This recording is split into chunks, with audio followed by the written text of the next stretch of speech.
Hey guys, welcome back to another episode of the Freedom Kickstarter podcast. Very excited about today's guest because he's someone who is a specialist in something very close to my heart, which is email marketing. So we have Kennedy from Email Marketing Heroes. As always, I will throw it over to the guests to introduce themselves. So Kennedy, tell us a bit about yourself and what you do. Yeah, so hello, I'm Kennedy. It's very weird introducing yourself, isn't it? It's a bit like, oh, okay. Yeah, so basically I help experts who are selling their services, coaching, marketing agencies, that kind of people, to make more sales from the email subscribers that they've got. Because a lot of people know you've got to build an email list, big, small, doesn't matter, but how do we monetize more of those people?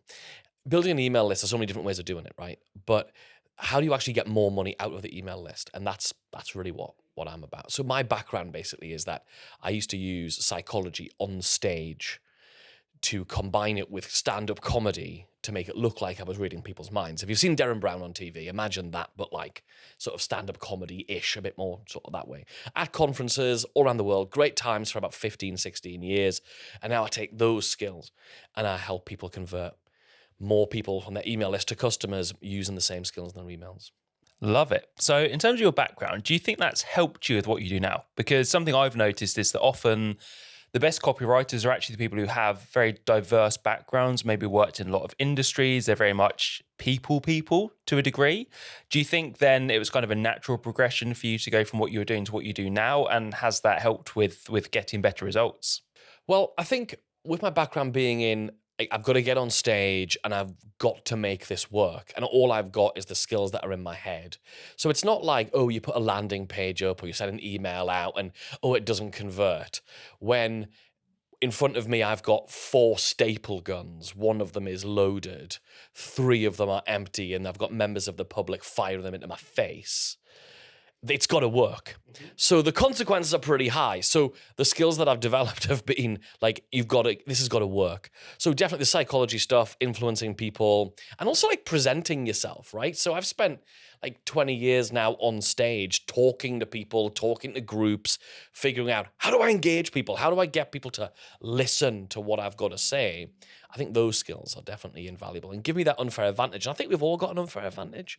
And I think if we all look at our own backgrounds, we should be taking advantage of the thing we're already bringing to the table. So if you've got a vulnerability, use it. If you've got an advantage, use it.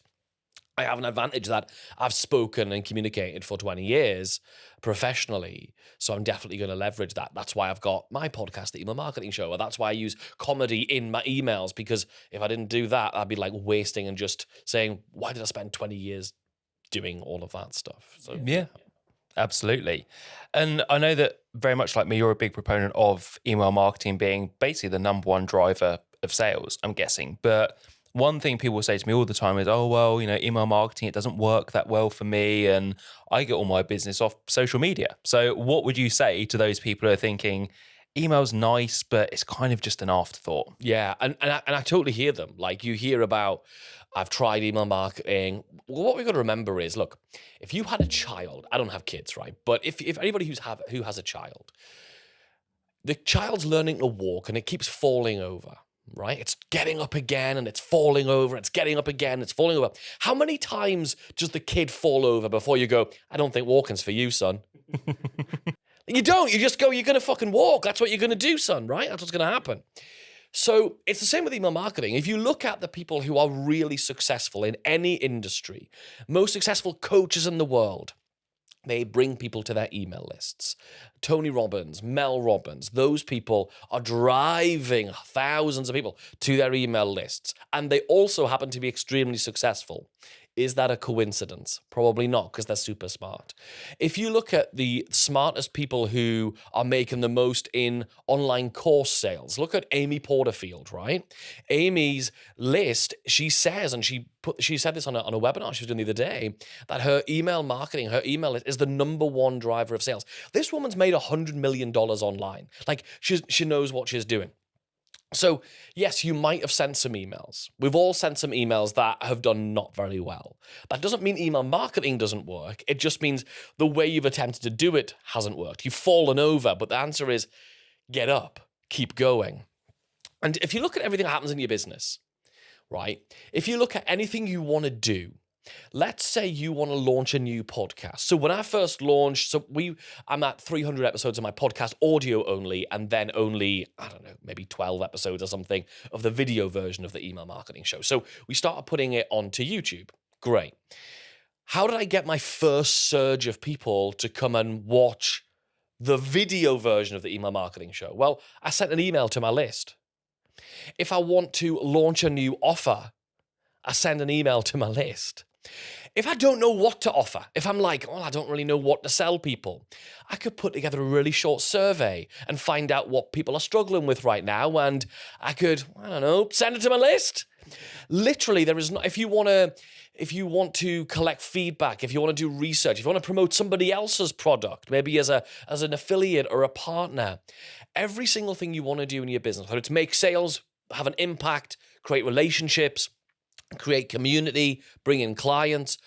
Think about it. Are those things easier or more difficult if you have an engaged email list? And every single thing we want to do in our business is easier if we've got an engaged email list. So when I speak to people every day, as you say, which are like, I've tried email marketing, it's not really working for me. I'm like, show me what you've been doing. And the good news is, if you show lots of people a turd, you're just showing lots of people a turd.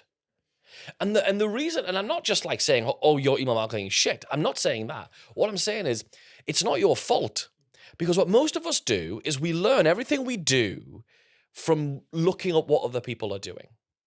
So you look at someone's email, you might get an email from Apple telling you about their latest thing. And you go, that's what email marketing is. I'm going to do email marketing like Apple because it works for them. Well, if you do email marketing for your coaching business like Apple are doing for a tech business at their level, that's just not going to work. And like everything, 90% of everything is shit. 90% of everything is awful. 90% of people are not Adele. 90% of people are not Prince.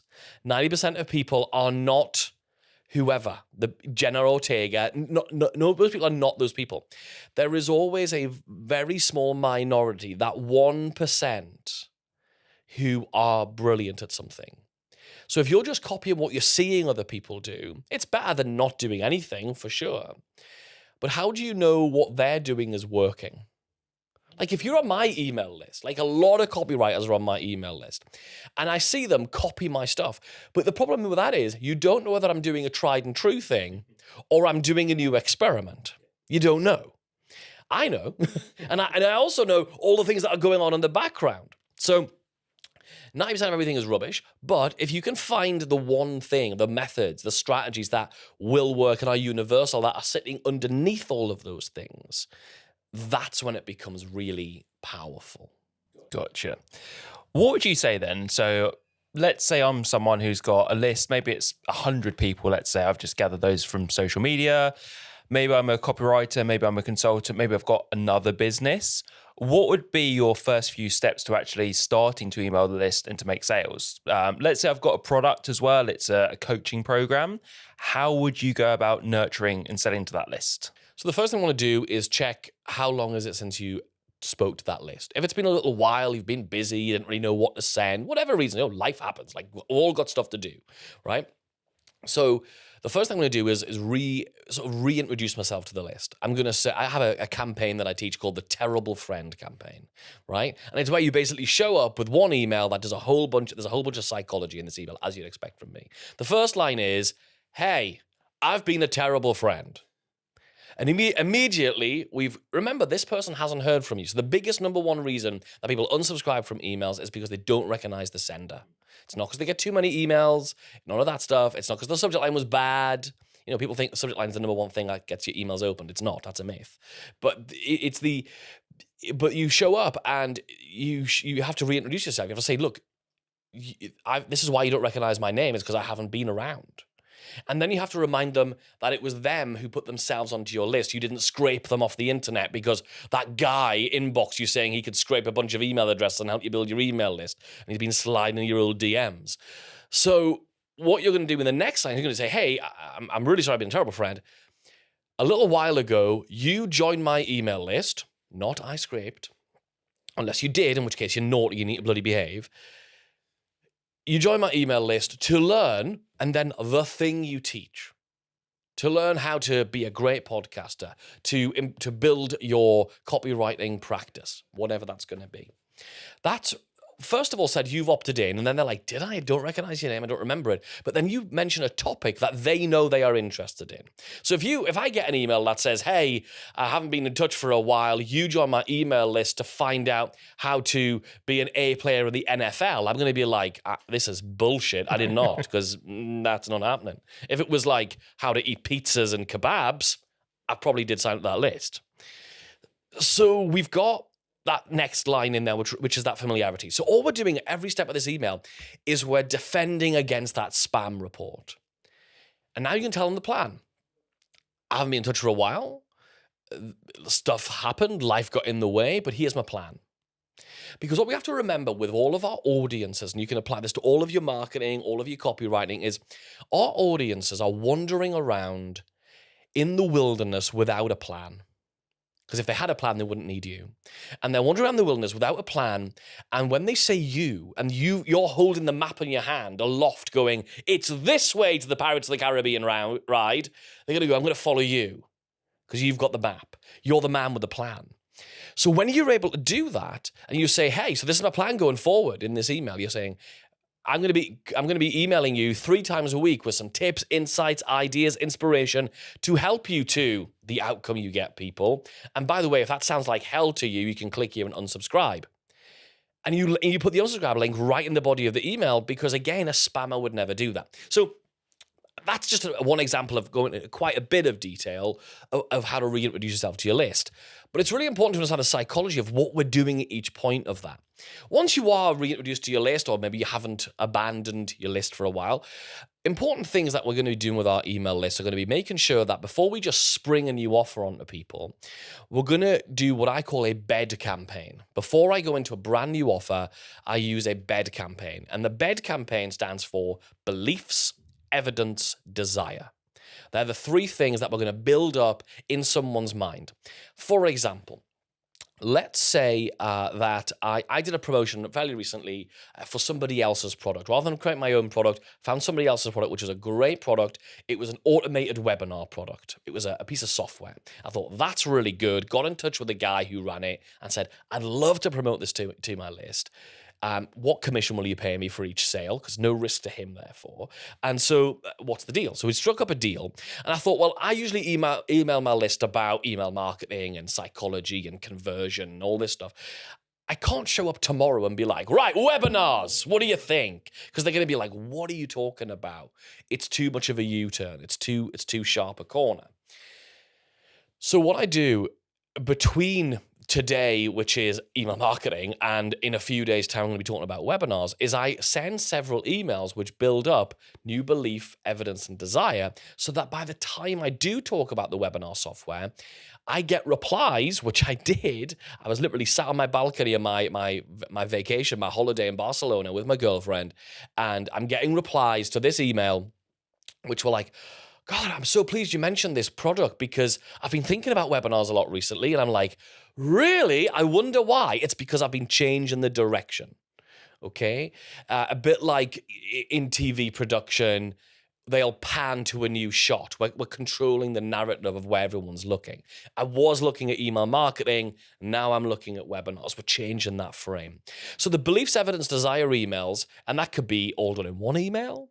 It could be 3 emails. It could be 2 for each. It could be 6. It could be whatever you want. Belief emails are what are the beliefs that the person needs to have in order for the thing I'm about to offer to be important. So if it's your new coaching offer, one of the beliefs might be is that coaching is a really valuable thing. So you might tell a story in that email about a great coaching experience you had or a great result somebody had from coaching. Not necessarily your coaching, just you're now planting the seed that coaching is a great idea. The next piece is evidence, and that is what's the evidence they'll see in the world around them that's got nothing to do with you, but it's kind of impartial to you that proves the point. So I'm talking about coaching again. Well, did you know that this celebrity has a vocal coach? This person has an acting coach. This person has an accents coach. When there were, when Hugh Laurie was in House, he had an accents coach and this kind of coach and that.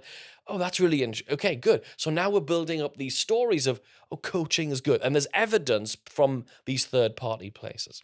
And then desire. Desire is that this is something that you might want to do. This is something that's exciting. This is something that's interesting for me. And I'm building the desire to do it. Yet there's still no hints that you're going to be offering it. And then now, of course, when you come to the following day, you're like, hey, I've got this coaching program. Well, shit, I've been thinking about getting on a coaching program, and I already have the beliefs, the evidence, and desire from that build-up, rather than just springing people into it. That really resonates. 'Cause I think to me, that speaks much more to the psychology behind why people do things, which I think I fell into the trap early on of thinking, oh, being a great copywriter is about writing the best headline, or it's about being great at doing calls to action. And as long as I can absolutely nail my bullet points, people will buy something. And as we both know, that's not true, because you have to do the stuff beforehand. It's about the selling before you make the sale, I suppose. So with that in mind, is there anything that when you do the BED, the bed kind of formula with that, is there anything you do in terms of market research, surveys, like looking at previous buyer behavior, anything where if I am that list owner and I'm a bit of a deer in the headlights with this, I could look and go, okay, that's how I know what I need to talk about? So I think there's three really interesting approaches to market research. Two of them are kind of, well, I'll give you all three. So the first one is, I think there's sort of general market research, like what is the market wanting? And I think there's also your personal list, your audience. What do they want? And there's always this push and pull when I'm doing consulting for copywriters, when I'm often like the Wizard of Oz behind the curtain for like some big product launches where they've hired a copywriter, and then every week I'm meeting with them going, we need to tweak this, we need to tweak that, which is really fun, because I get access to such great data on all these amazing launches in so many interesting niches. And what's interesting is your audience is going to have its own preferences. It's going to have its own little intricacies. And what can happen sometimes, especially for newer copywriters or newer people with a smaller audience usually, is there becomes this tug of war between, have I got the right audience or have I got the right message? Because sometimes you can be attached to your audience of the who, and all I need to do is change up the messaging. Or sometimes you're attracted to what you've got. You're attached to what you've got, which means you need to switch around the audience to find out who's going to buy it. So when it comes to the actual research, there's a bunch of things you can do. The first thing you can do is look at all of the objections you've had to buying your other things. So, I can't buy. So my main program is called the Automated Email Engine, which is about converting subscribers as quickly as possible, within 30 days usually. And the objection I get to that is sometimes I don't have an email list yet. Great. So if I'm looking at for a new offer and the messaging around that, I'm going to be thinking, well, an objection I get a lot is I don't have an audience yet. So what I want all of our offers to work and create a universe where they help each other, not like a random offer over there, another one there. They all need to feed each other into this universe, into this ecosystem. So we're going to first of all look at the objections that we get. So it's and the objection you don't want to really handle usually in this way is going to be price. Price is going to be handled using something else, often either a persuasive technique or payment plans or something else like that, some kind of price anchoring, comparativeness, whatever. The second thing you can do is do research. And my favorite type of research is to get on calls with people. Yes, doing a survey is great. Send out a quick survey. And by the way, the best way we did a survey 4 months ago for Email Marketing Heroes. And I was like, how do we get loads of people to respond to this? And the way we did it is we said there's a $50 Amazon gift card going to be gifted to one person as a prize. And we did 2 different surveys. We did one to our customer database, and we did a $50 gift card for those people, and we did one to our leads database. And that's how we did the survey. And we asked lots of different questions around what's your struggles, why is that a problem, why haven't you solved it yet, what have you tried to solve it, those kind of things, to understand how. Because what we have to also remember is when people come to any of us, this is not the first time they've tried to solve it. So one of the pieces of copy we always have to include is, I understand, here's how you try to solve it in the past, and this is why that could never have worked. And the reason that's a really powerful piece of copy is because not only does it say this time could be the time, but it also tells them why it's not their fault. And the piece of copy when I'm critiquing copy, which I do a lot for clients, the piece of copy that's often missing is you haven't told them it's not their fault. And if it's not their fault and they feel like it is their fault, it's them that has to change, and therefore I'm paralyzed. So we've got those two types of research. One is based on objections of your other products. The second is doing research. Oh, and my favorite thing, as I said, is getting on calls, right? Before we get into that third method. Yes, we can do surveys, but calls are really, really powerful. So what we do is we record the calls, transcribe them, and put them into AI of choice to find out what the sentiment of those things are. But more importantly, I look through the transcript and I lift exact words and phrases from the call. Because my best copy was not written by me. I don't really believe copywriters write copy. I believe we uncover copy. Well, like, was it Michelangelo? No, Da Vinci, whoever it was who did the David. Yeah. It was one of the turtles, wasn't it? Michelangelo or one of them. Yes, one of the turtles did it. But he said that when asked, how did you carve the David out of this piece of marble? He said, I didn't. I just removed all the pieces of the marble that were not the David. And I believe that's the same when we're trying to figure out what a unique mechanism is, if people are familiar with that term, or what's unique about this offer, or how do I present this offer in an exciting way? The answer's already in the product. You're not trying to invent something. It's usually in the product already.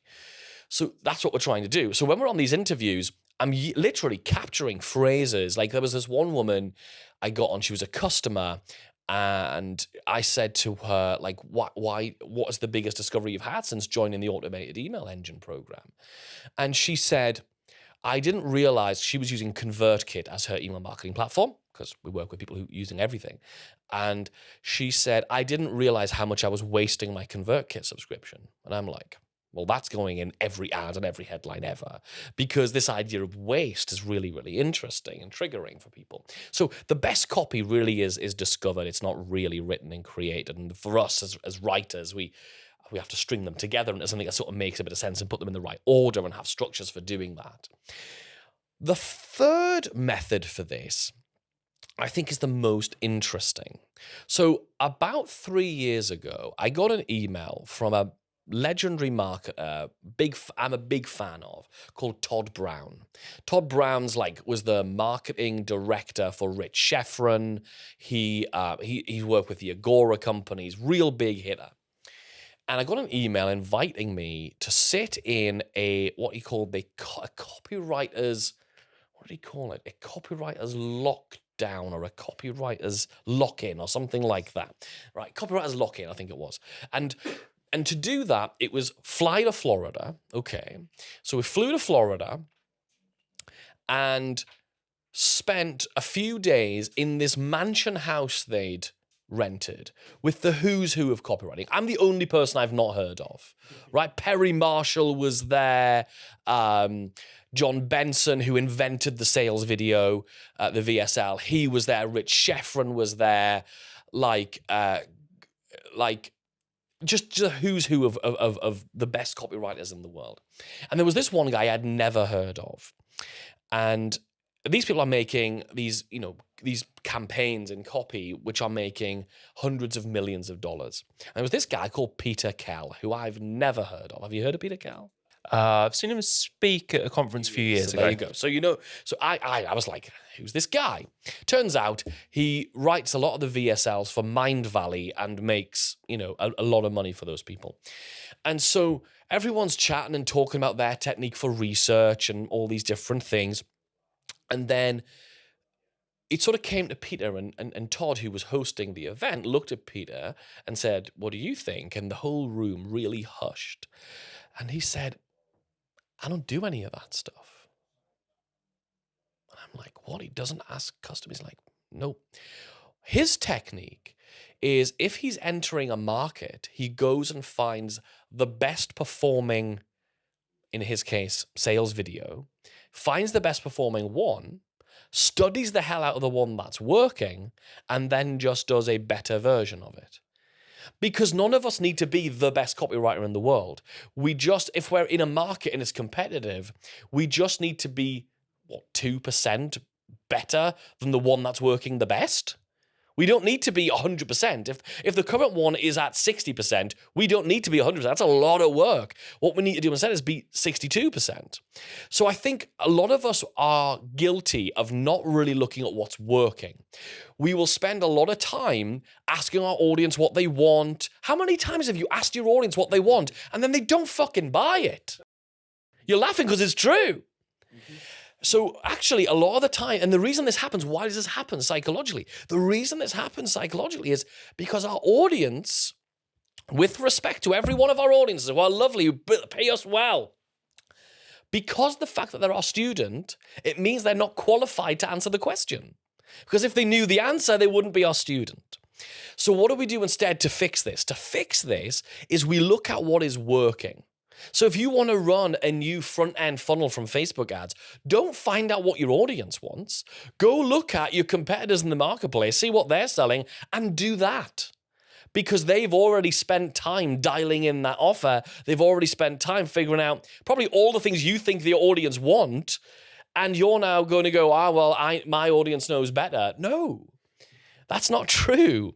These people have already spent the time. So it really is about taking what's working and doing more, which unfortunately for us creative types is nowhere near as satisfying as looking down going, I'm going to write a brand new headline. No, because unfortunately the formula that works is the formula that works. Like it was a few years ago, 10 years ago, everyone was doing that headline formula. You probably remember this, where everyone was like, who else wants to? Yes, yep. Like everyone was rolling that because that beauty was working. And in Facebook ads, the thing that was working was, it's true. And then everyone was doing that. But you have to do that because there's somebody with bigger budgets, deeper pockets, bigger audiences, more oomph behind them that can spend the money testing what the new angle is. And then our job is actually to be more effective is to actually just to model that.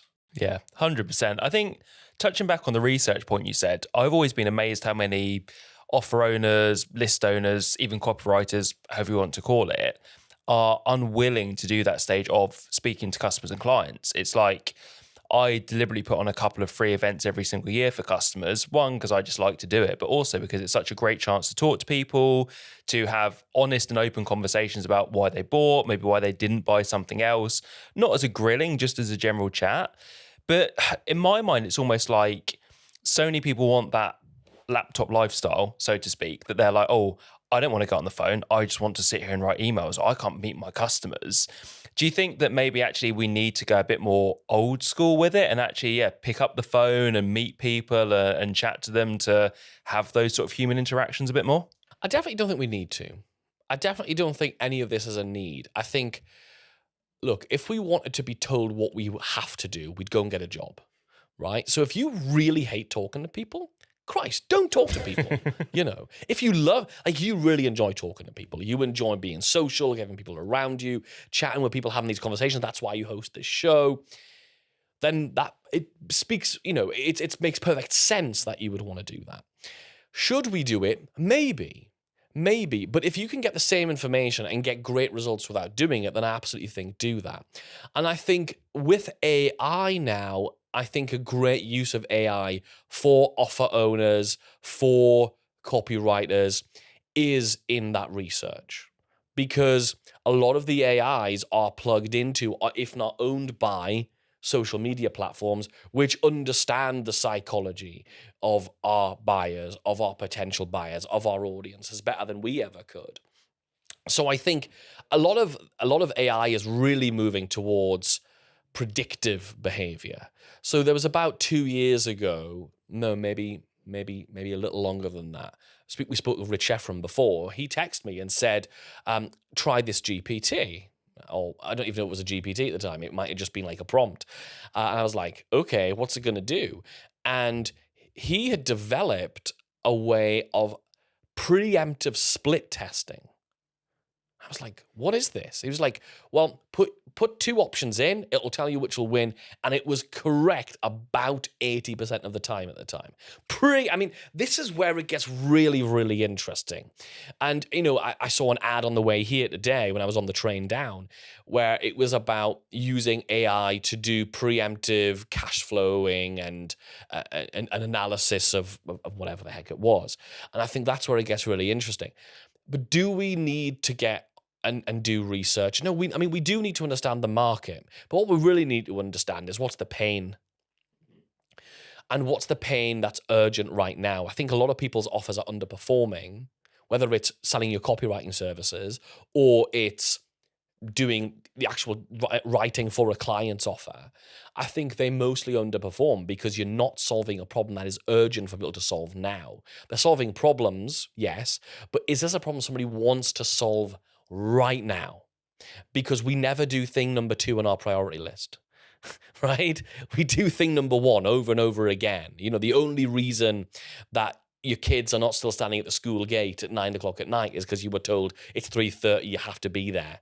Otherwise, you're going to have a stern look, right? So we live in a world, like our brains as human beings are just prioritization machines. That's all we do. Should I do this first or that first? Well, the reason I'm here right now with you is because we agreed I was going to pop down. It was going to be this time on this day, and otherwise I'd be doing something else. So I have to remember that's the same in our audience as well. What's the urgent...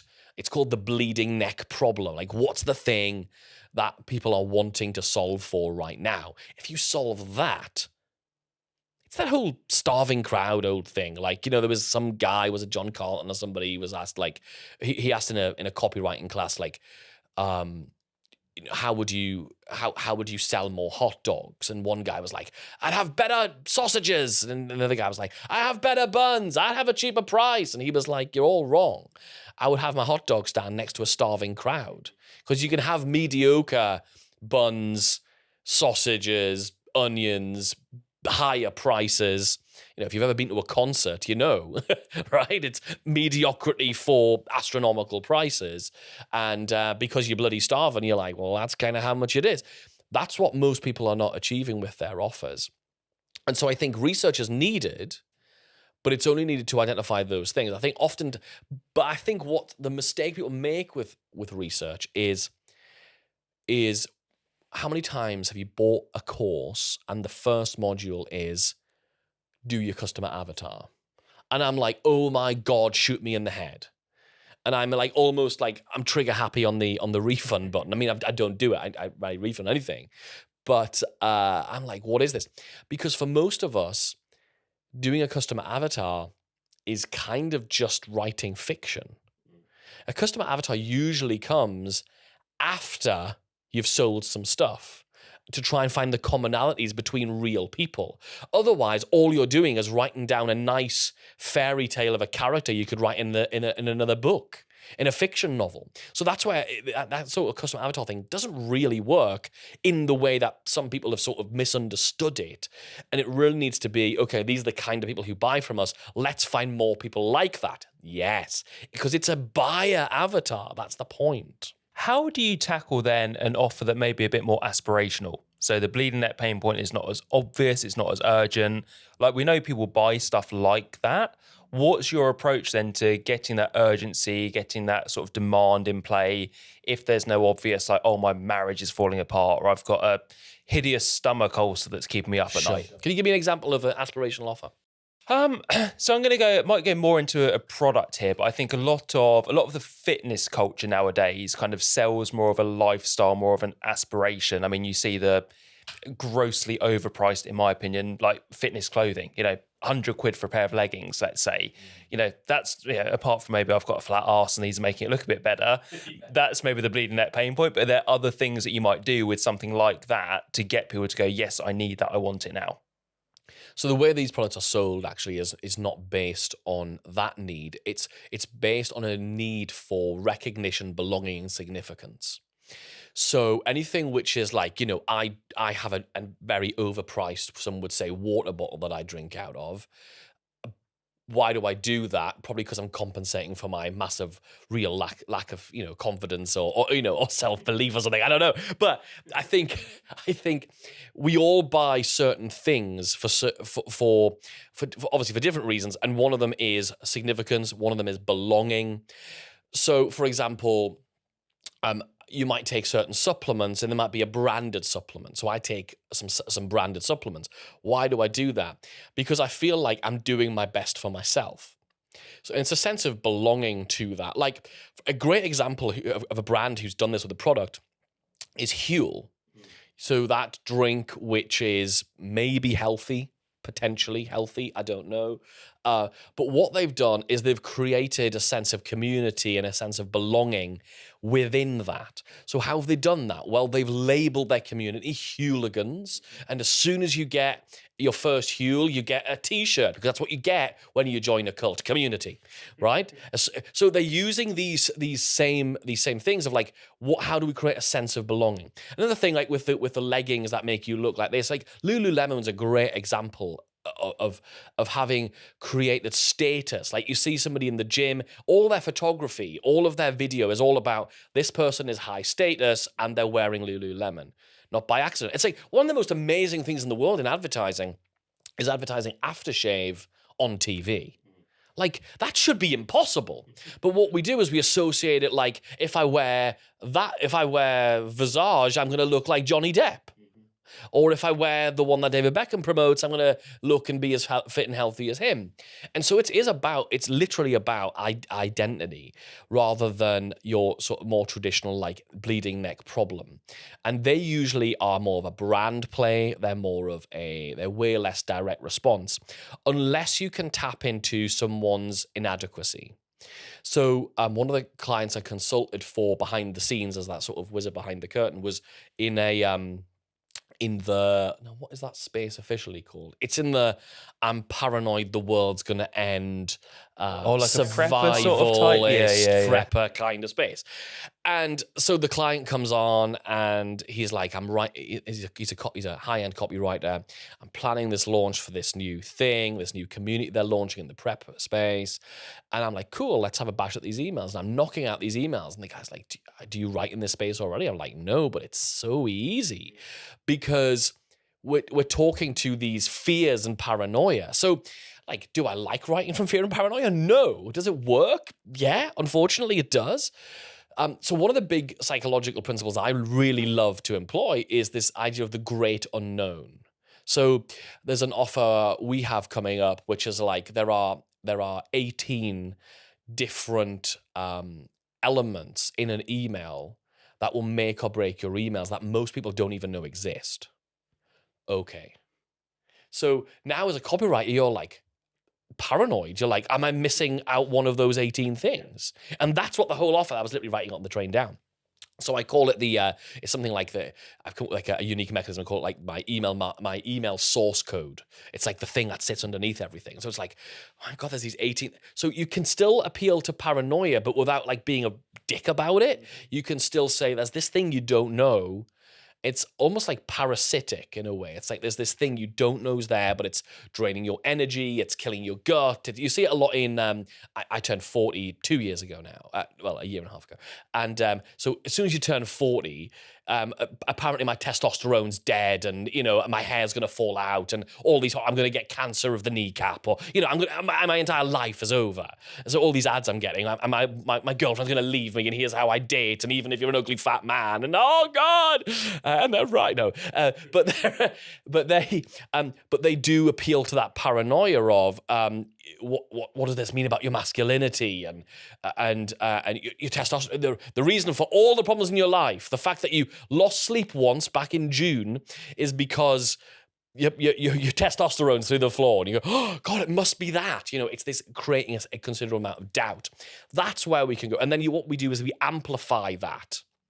So you create your own you create your own urgency through creating that reasonable doubt. And I guess a lot of it is about status and identity as well. And I see a lot of people and even copywriters often go wrong with that, where they think status is all about kind of social status and being, seen by people and making it look like you're important, and then often wealth status. And I think what I've found, certainly with my audience, actually a lot of them value knowledge. They value kind of being savvy. They value being innovative. And Up to date. yeah, and I think a lot of people are missing that because they often assume, oh, the only things people want are more money and more social status. And actually, that's often just scratching the surface. And I think you can have a great offer that falls flat because you're actually only focusing on those things. And I think when you just focus on those things, the offer becomes flat because it's like, hey, like the days of the offer where it was like, hey, do you want to make $1 gazillion and live on the beach? Frank Kern with curly, wavy hair back in the day. Like, Kern's not doing that stuff anymore. And there's a distinct reason for that, because it's actually about some other values that your audience has. So, and that's one of the things you definitely get from research. Like, I ask my customers, like, what are you trying to do with your life? My customers don't want to make $1 million. Most of them do. I mean, some of them do, and they're going higher and further. But that's like your 6-7%. Most of my clients, what they really want is to replace their partner's income so they can retire them from their job.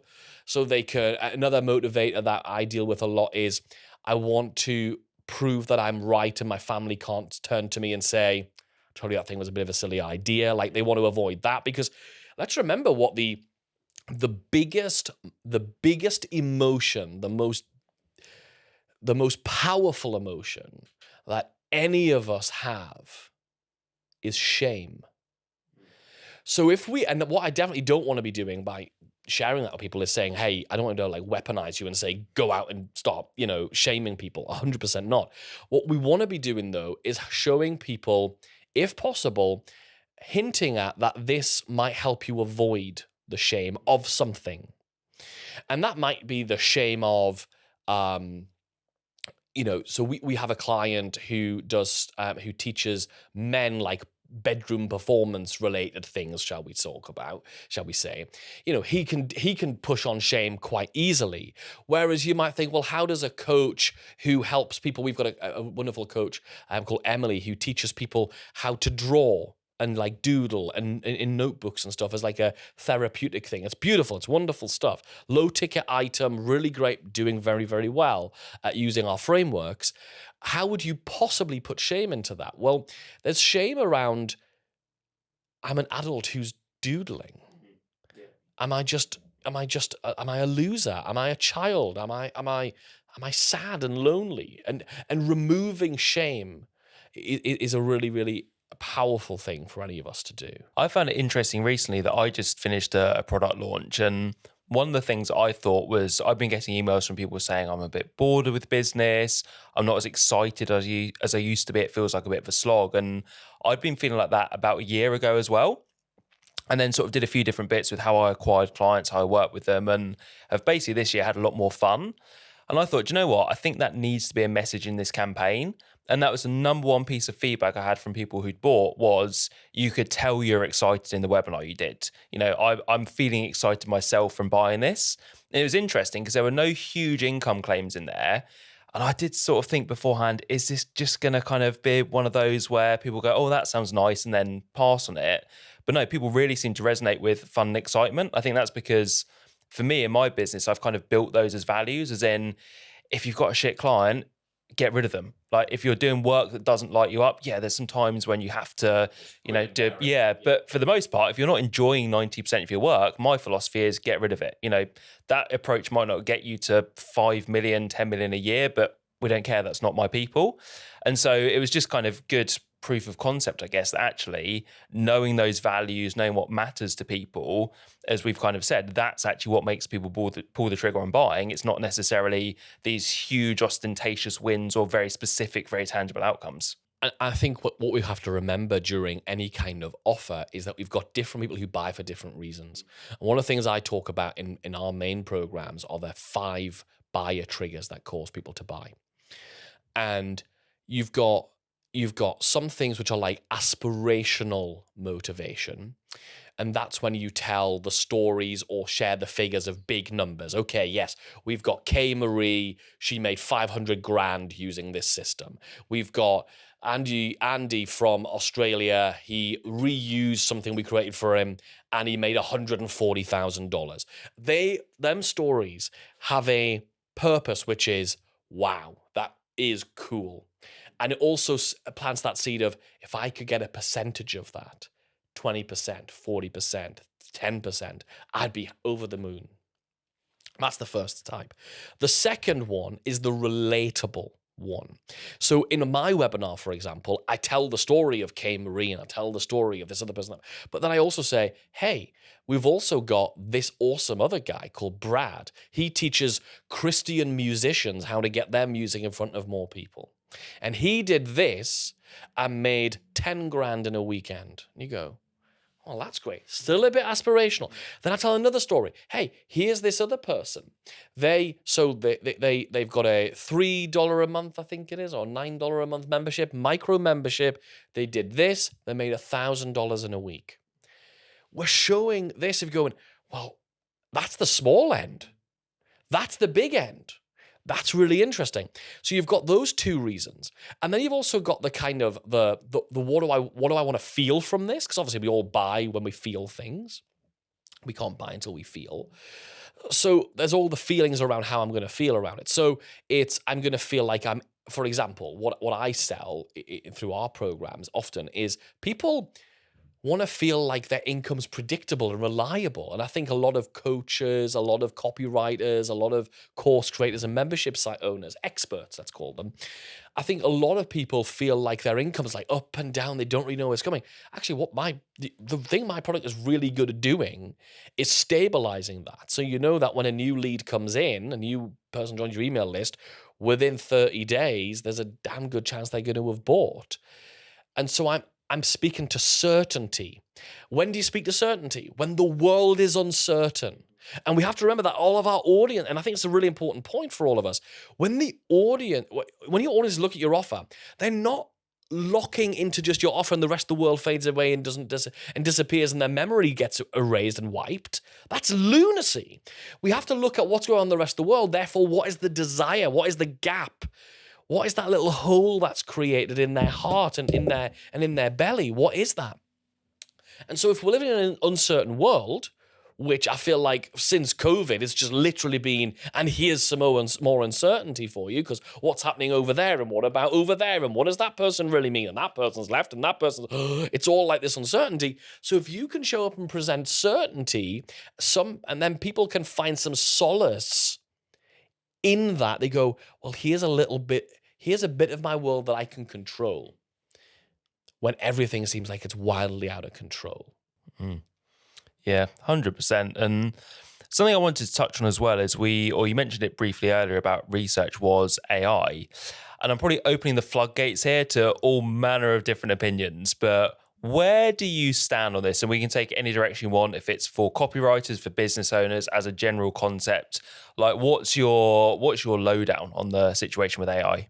So I would say until a year ago, I was a bit of an AI denier. I was like, it's nowhere near good enough. It's like a clever trick that, oh, look, honey, a robot wrote this.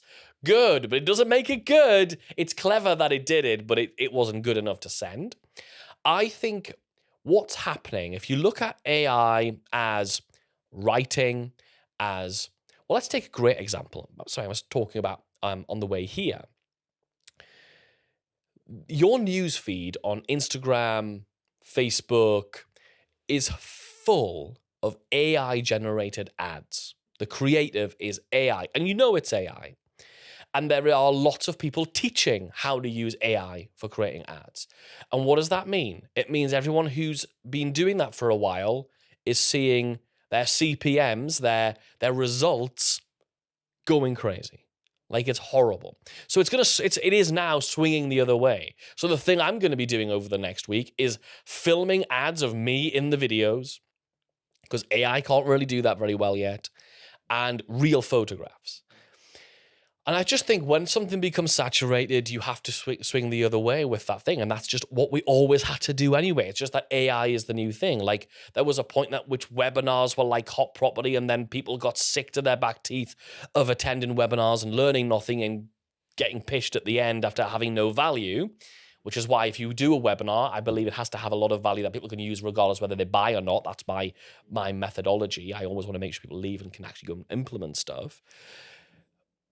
But again, that had its heyday, and then it was just like no one's doing webinars anymore. I'm seeing live is the thing that's working right now. So I know people who've been running evergreen automated webinars for years, whether they were being honest about them being live, about being automated or not.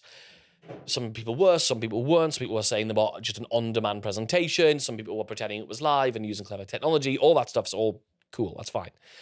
But what's happening now is I'm seeing those same people swing the other way to I'm doing a 3-day live online challenge. Remember challenges that everyone was doing? The challenge is back. Mark my words. Probably even before this episode comes out, we are going to see, my prediction is we are going to see a massive uptake on multi-day challenges. Absolutely. People spending more time live with you. So basically, I need to get my challenge going now then before the market catches on. Yeah. So outside of the research portion, what are you using AI for in your business? Yeah, so we use it to automate processes, so internal stuff. So stuff like, for example, we would end a Zoom coaching call, and then we would have an assistant we would pay to go and download the recording and then upload it into Vimeo and then get that Vimeo file and put it into the members area. Now I hang up the call and within an hour it's done and then no one's touched it. So there's processes like that, which we've definitely tightened up. Also self-service customer service. So I now see customer service as 3 phases. One is the product. Can we improve the product to make sure that people don't need customer service as much? Level 2, is there a self-service version of customer service to help them get the answer faster? And then 3, if they do need to get in touch with us, then of course, can we give them a speedy response? So I think there's that second phase of self-service customer service, I think is really good. So if you have a SaaS kind of a software business, we're seeing that roll out in a lot of software companies. We're seeing the same in coaching programs. Like, can you teach it's very easy now. I mean, we were doing it a couple of years ago, but it's very easy now to upload your knowledge on your product into a custom GPT or something that's been interfaced where they can basically, you can have an almost virtual coaching program where they can get hints and tips and feedback on stuff through that. The main thing I would say we've done is and we may still bring it back in a different sort of way. We used to run a higher ticket accelerator program to install our email engine methodology, which is like a 5 campaign sequence for high conversions. And we used to run that. It was I think it was a 9-week program, and it was like $8,500 so $8,500 so not massively high ticket, but higher ticket.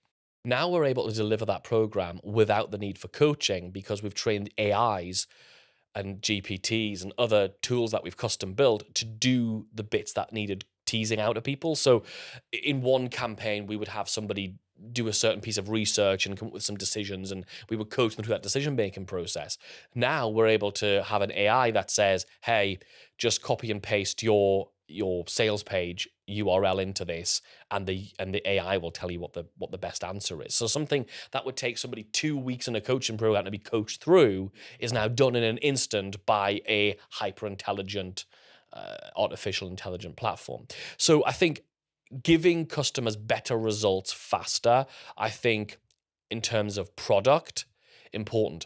I think a change that is happening now is people have been for the last 12 months leading with this new AI powered so everything has to have AI powered in the headline to make it convert. And that was the unfair advantage conversion hack that we were talking about earlier. It's true. It's the who else wants to. That was that of the 24-25 era, was the AI powered what's its chops. That's now taken for granted that it's going to have AI in it. So we're going to see now people moving AI from the headline into just one of the deliverables. And it's going to just be assumed that if there's something in this program could have AI in it, it's going to have a custom GPT, it's going to have a prompt, it's going to have a custom tool in it. So I think that's going to be something that's going to be interesting in terms of product. And in terms of like actual emails, because I'm a nerd and I love writing emails, and you're a copywriter, you like writing copy, I still write all of my emails by hand. But I know people who just want to have their email marketing done. So we have created a framework for using AI to understand your voice, to understand all of your offers, to not sound like AI. So we've trained it I researched all the top, I can't remember how many there are now, I don't know, 100 catchphrases that GPT uses all the bloody time, all the stupid things it says all the time. Like, and the answer? Oh, shut up. Nobody ever said that ever. No fluff. Yeah, no fluff. Yeah, exactly. All that crack. I've put all of them into a PDF that we give our clients, and one of the prompts that's in our prompt is never say any of these things. So like we're training it out, we've got all these different things, and I've trained it in some copywriting techniques, active voice and writing for a certain age, using more powerful verbs rather than adverbs, lots of advanced copywriting stuff so that our clients end up with better emails than they would write because they're not email copywriters. That's the thing, that my clients are either actual copywriters who are brilliant, or they don't want to be copywriters because they're a course owner, a coach or something. So why don't we give them the tools to have an advantage over what they would be doing anyway? So for me, AI is in a world where we should use it, but only if it's going to give us a better result. That better result might be I'm more consistent because I'm using it, and I wouldn't normally email my list every single week if I didn't use it. Then that's a reasonable reason to use it. Or it might be that the emails it's going to produce are going to be better than what I would write because I'm not a very good writer, and I don't want to learn to be a good copywriter. That is fine as well. So I think that's really good. Is there anything else we're doing with it that's in our business? Graphic design. We used to have a full-time graphic designer until 2 years ago, and we don't have a graphic designer on staff at all. We've never hired a graphic designer for 2 years. We do all of that with AI and Canva. Yeah. Nice. What's been your biggest win as a copywriter, and what's been your biggest loss or biggest mistake? My biggest win? That's a good question. Sorry, putting you on the spot with that one. No, that's good. No, it's good. I just want to give you an interesting example. I'll go back to the time when I remember I was on holiday. Emma and I were in Barcelona. We hired this beautiful hotel right on the Ramblas, and I was sat on the balcony. This is only just over a year ago. And I'm sat on the Ramblas looking over all the pickpockets and all the things, the lovely things that happen. And I sat and I opened my laptop, and I'm doing this promotion for this webinar software. And I'm sending the emails, and it's the next morning. We've been doing this like 3 days into the promotion or something. I open my emails, and the guy who owns the platform messages me and says, "How are you doing this?" And I said, "What are you talking about? What am I doing? What's happened?" He said, "Your conversion rate is insane." And I said, "Oh, great." And he's like, "Can I see your emails?" I said, "Fuck no." And the truth is, what was really sitting behind that, yeah, the emails were good, they were powerful, I know what I'm doing. But more importantly, I'd used that bed sequence. So even if I'd sent him the exact launch emails to promote the thing, he wouldn't have been seeing the full picture, because I'd spent 3 or 4 days building beliefs, evidence, desire for my audience to decide, even with half good emails, that they would probably want to buy this. And any big losses, big mistakes, things that you think, looking back, I really should have done that differently? There must be loads of them, but I've obviously repressed them, and they're with my therapist now. Thank you. Big mistakes.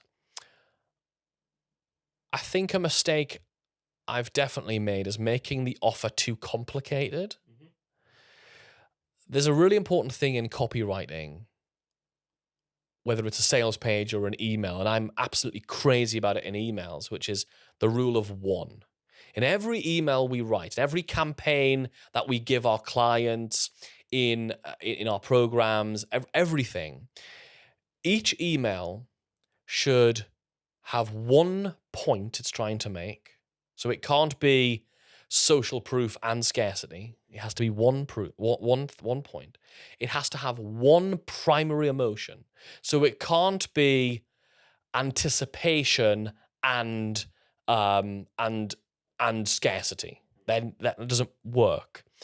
And they have to be, and there has to be a singular call to action. I don't mean just one link.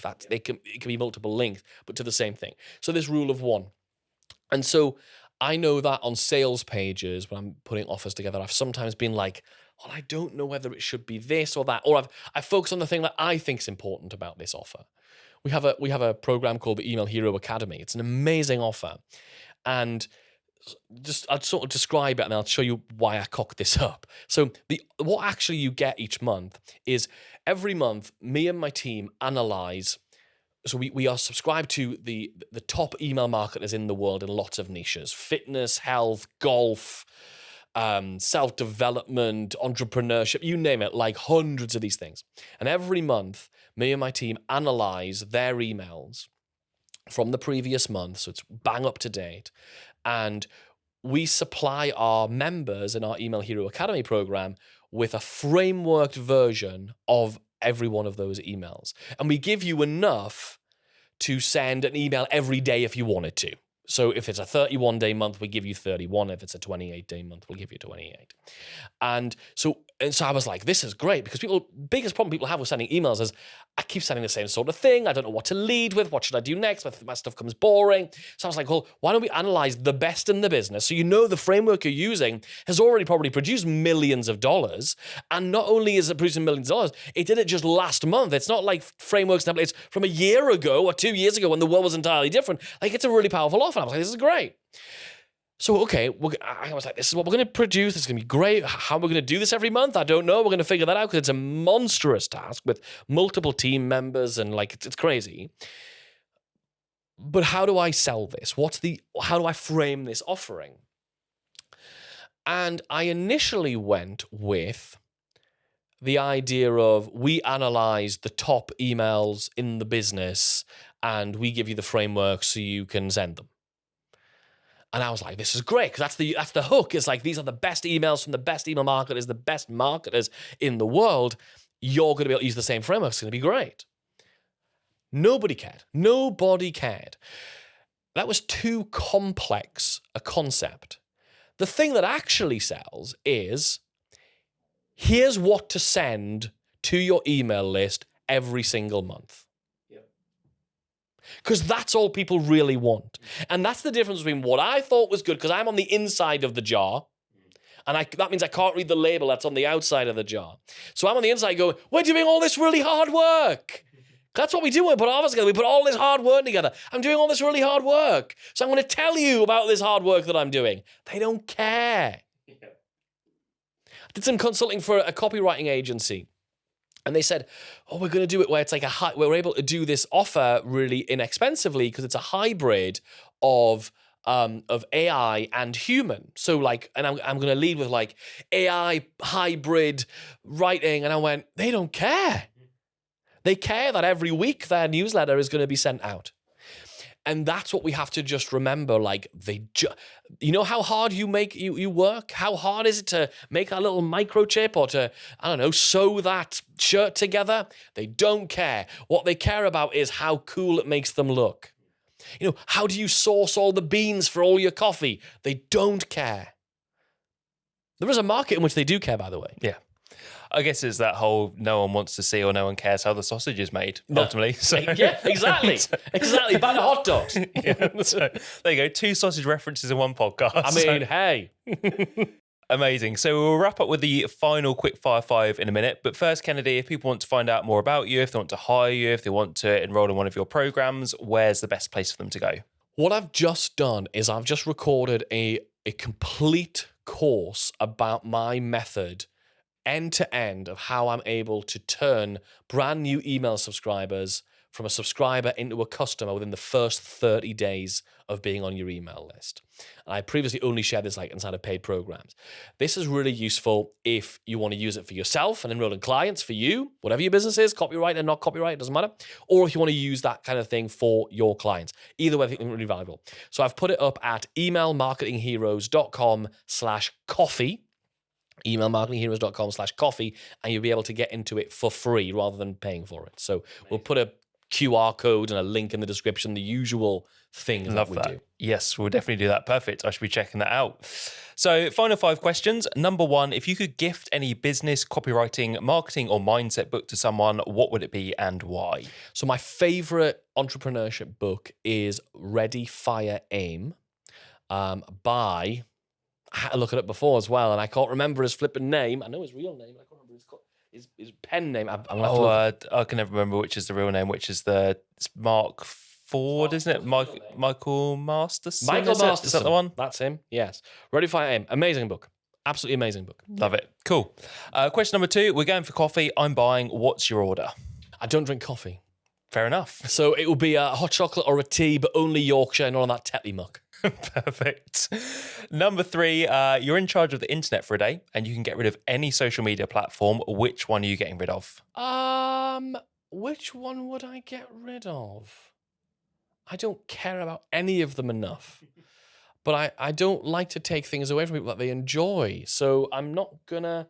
I'll take down Bebo. That's a bit of a blast from the past. I don't think anyone would be upset about that going, if it still even exists. So question number 4, you're hosting a dinner party for 3 people, living or dead. Who would you like to invite? First one, Henry Ford, because he was the guy who was like, people think they want faster horses, but what they really want is an automobile. And I would love to know what made him realize that. That's a big jump to go from how do we make this animal go faster to completely reinventing the category. I think that's really, really interesting. So I think that'll be quite an interesting tale. The second would be copywriter John Carlton. I just think his stuff's amazing. I would just love to get inside his brain. So in terms of work stuff, I think he's really, really good.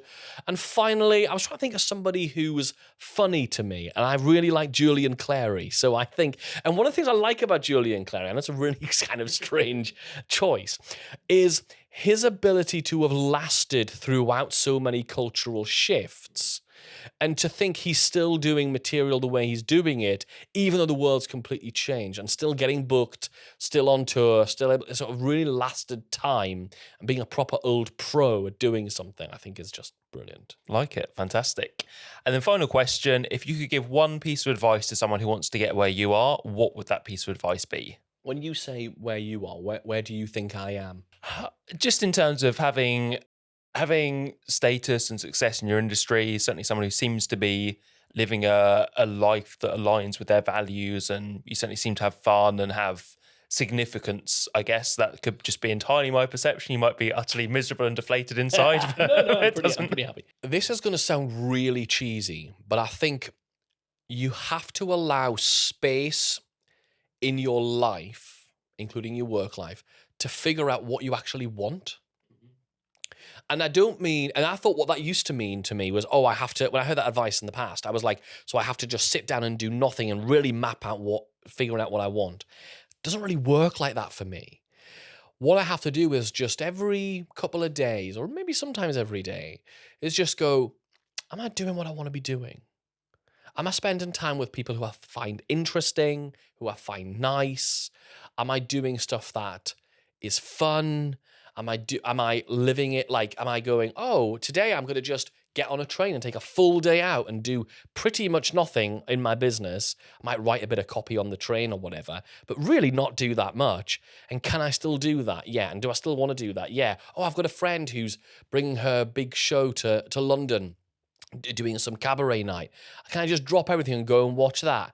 Yeah, I can. So that's how I want to live my life. For some people, how do you live your life is you want to be able to pick the kids up from school and kiss them goodbye in the morning after making them breakfast. It's like, are you doing it the way you want to do it rather than, well, I want to have a big launch like that guy did, or I want to have the cars that that person does, or the lifestyle they have. Like, are you doing it the way you want to do it? And are you making sure you're building your business to let yourself do that? I spent about a year building the wrong business. And this was only recently. This was like a year and a half ago, 2 years ago. I started building a business which needed me to be in a place at 9 to 5. I was like, I need to do sales calls. I need to do all this stuff. Then I realized if I wanted to do stuff I didn't want to do, I would go and get a job. So why am I doing this? So I don't do sales calls. I love pouring into people. I love doing unscalable things. People are like, why do you still? I have like a mastermind called the Director's Room. And I turn up every single week and share what's working behind the scenes in my business in that group. Why? Because I love doing it. Like literally, I love doing it. Yes, I get paid very nicely for doing it. It's a great program. But actually, I just love going, hey, these are the new things I've been trying, and these things worked, and these things absolutely freaking didn't work, and they sucked. Building it around legitimately what you want to be doing, and being okay to change your mind about it. There were points at which I was like, no, I want to have an office. So we had an office, we had members of staff, and we did all that stuff. I was like, why have I done this? I was like playing work. I'm off to work, get a briefcase, and off I go. Because I've never had a job. So just making sure you keep checking in with yourself and are you doing what you want to be doing? That's not all the time I want to be doing what I'm doing. Like, do I want to have that meeting with my accountant every month? No. Nice guy, boring stuff. I don't want to be doing it. But in general, like I'm doing the stuff I want to be doing and having fun and learning, like as well. Like, are you growing? Do you want to be growing? Are you doing it the way you want to be doing it? And are you building the things around you so that even if you're not able to do anything you want to do right now, do you know where it's going? So you might be doing an unscalable thing right now, but that's because later you know that once you've got the finances or the customer base or whatever it is you need, are you going to be able to move to a place where you're doing more of what you want to be doing? Well, I think seeing as this is the Freedom Kickstarter podcast, I fully condone that message. Oh, so yes. yeah, definitely on board with that. I love that. So amazing. Thank you very much, Kendi. Really appreciate your time today, sharing your expertise. I will put all of the links from today in the comments below. Again, reach out to Kennedy. He's got a wealth of knowledge. He's amazing at this stuff. So yes, give him a follow if you aren't already. Thank you at home for watching. As always, links below, and I will catch you on the next episode.